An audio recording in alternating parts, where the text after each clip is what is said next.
Hi, I'm Elif, and I'm here in my show, in my exhibition at the Pill, where they form. This show initially started upon a work that I did inspired by the movie Cocoon, where a bunch of retired people in Miami dive into this neighboring pool. They basically break in, and they get younger. And they get more vital, but they remain in their own shapes. But what struck me was that those objects that are apparently from space are so raw and have the similar shapes like menhirs or dolmens that you might know from different arrangements, like when you have ever been to Cappadocia, or Stonehenge is a very famous one, even though it's not in the same shape. But I started being interested in this connection between youth, between life enhancement, or the ideas of being vital, and in juxtaposition to this apparently ageless forms and shapes that have survived centuries and thousands of years, like Stone Age did or Cappadocia did. They never lose, in a way, their timeliness. So for me, making this show, or these pieces that I did specifically for here, was very important to have it site-specific, to have the space architecturally altered, even though it's just a floor, and that it kind of develops over time and has a life of its own. It's a vital one. So this is a living show. It's not a static show, it's a living show. What do I mean by that? It's a living show because the pieces age, the color of the ground changes because it's soil, the daylight alters because of the reflection of the air on the soil, and so do the pieces, the surfaces of each piece, which is soil, which is paint, just changes through time. Soil dries, it prickles. Or an example of this piece, which is supposed to be a bleep. You know bleeps, like these tiny black holes that are, from cartoons that you just dive into and you're in a different time zone. But this is a soil bleep made out of bone marrow, or gelatin as you want to call it, and soil. So this is a living piece. Not only is it because it's organic, it's bone marrow, and its shape, but it's also changing, as you can see. It derives into fungus cultures that are developing, but mainly they've started developing here in the gallery, which might have to do with the air temperature, with the humidity, and the soil it's laying upon. Some of you might maybe consider this as a mistake or as a failed piece because it changes, or it's turning into something that is not intended. This is not the case with me. I don't like my pieces to be static. I don't like my pieces to remain the same. I totally believe that art should be ephemeral and that art should live and has a life of its own. And speaking of that, I think it's very descriptive that this piece especially has decided to have a lifetime of its own. To me, I think it's a common, not only misunderstanding, but it's kind of a failed attempt to say that art should be something that is easily collectible, hang on a wall, behave in a specific way. I know all the collectors among you might hate me now for that, because you're well, what should we buy? What should we store? I see myself in a different trajectory, as all the contemporary artists see themselves in a trajectory. Some of them call themselves digital artists, post-digital. Some of them are more crafty workers. I believe in ephemera. Maybe you will see that also at Arte Povera, which I feel ideologically the most closest to. I think art should be a phenomena rather than a tourist attraction. I think art should have a life of its own and not be statically put behind bars and like in a museum space. And I think art should be about a greater matter, almost like a virus, which is now very cynical to say in times of Corona, that we are in now. This is happening as we are doing this video. And I think that art should change the way we see and the way we think. And in that matter, it has to live. But of course, like things that are living have to be also standing. And when you look at the foams, like this one is like not at all like a cocoon in so many ways. It's more of an industrial shape. It is like an ear, like when we start getting into open interpretation, more of an industrial foam. And you have to keep in mind that I myself, I am a very large woman. And you can see like from the scaling that it's like scaled towards my body almost, like what I can carry, what I can have. Interestingly is like also that in these pieces, I mentioned earlier in the conversation that it's kind of, when we see out these sides, these dolmen sides, these menhir sides, that it's very like fast food compared to that. Because this is looking like maybe a rock, maybe a stone formation, but it's not.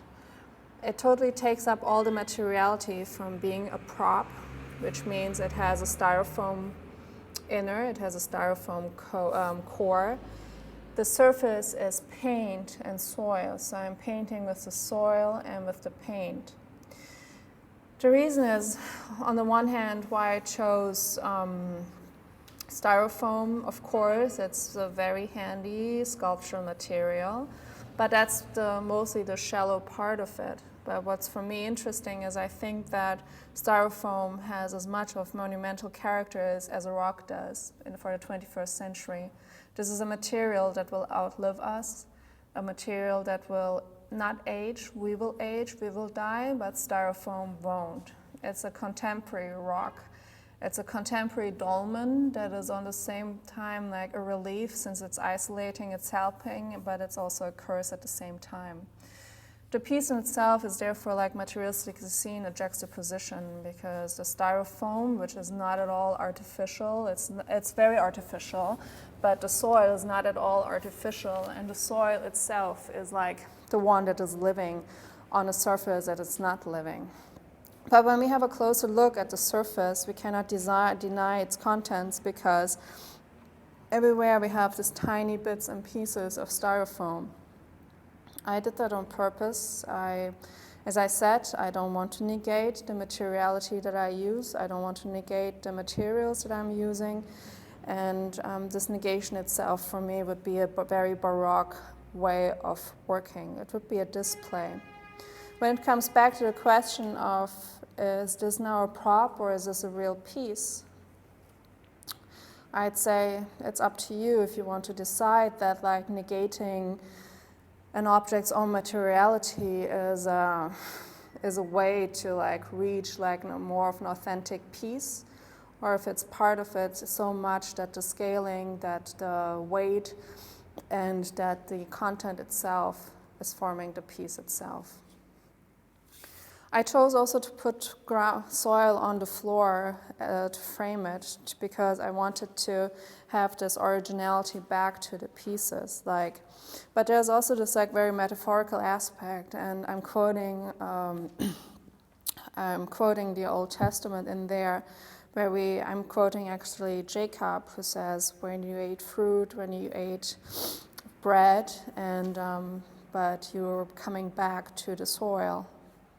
It's like this whole gesture of like living, working, growing, and then returning back to dust.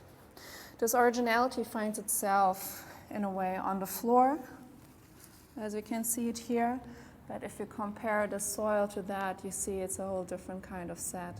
The soil here became more of an ornamentation, but yet still it's very living, it's very organic in its own way.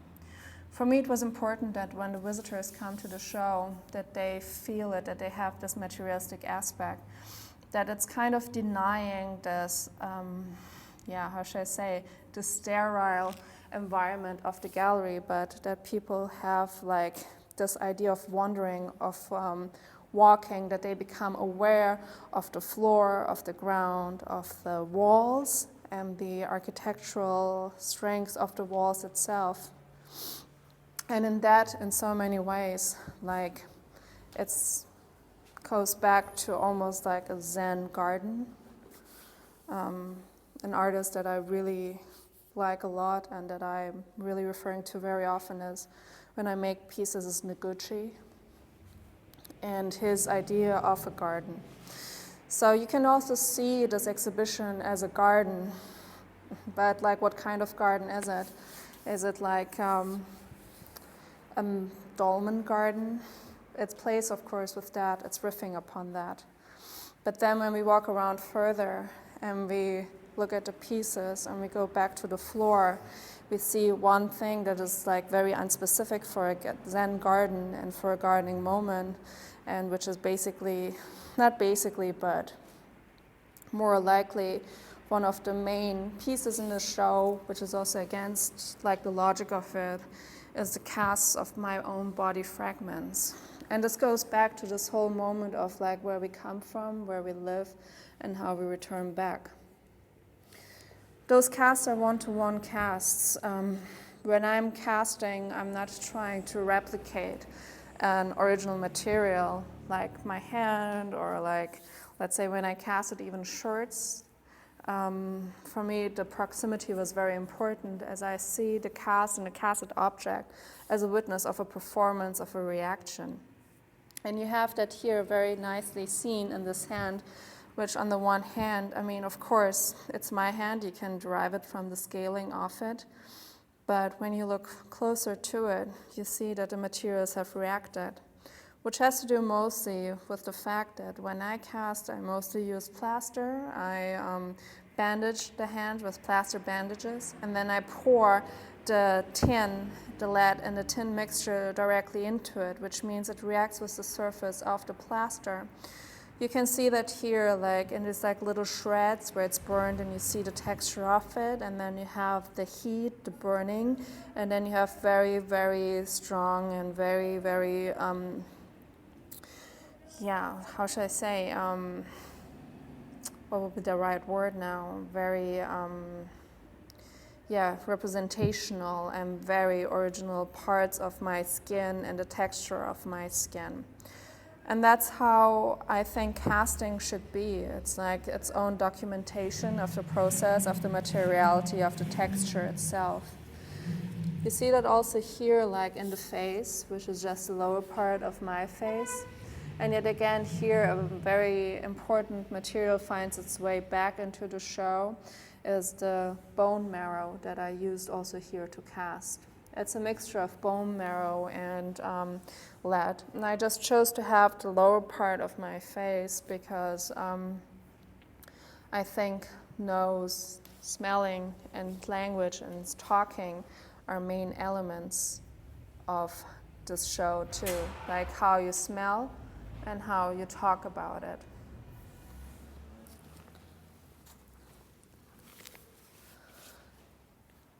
Another moment is, of course, the scale and the different aspects of scaling. Maybe if I stand like this, you see that the sculptures are rather large.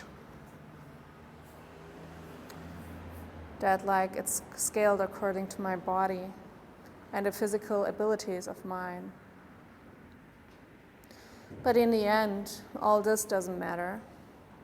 It's all about the endeavors of standards and qualities and of what we believe in, because if we don't believe in permanence, and if we believe in our relationship to the past, where are we headed to, where are we going, and how do we determine anything to be new? In this sense, in this manner, welcome to my garden.